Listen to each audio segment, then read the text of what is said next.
Replacing the Platen roller on a ZT111 printer. Open the media door. Open the printhead. Remove the Platen roller access cover. Rotate the Platen bearings to the unlocked position. Lift and slide the Platen roller out of the Platen housing.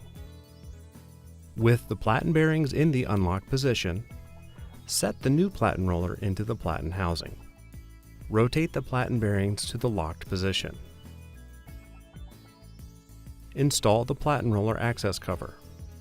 Clean the Platen roller and printhead. Close the printhead.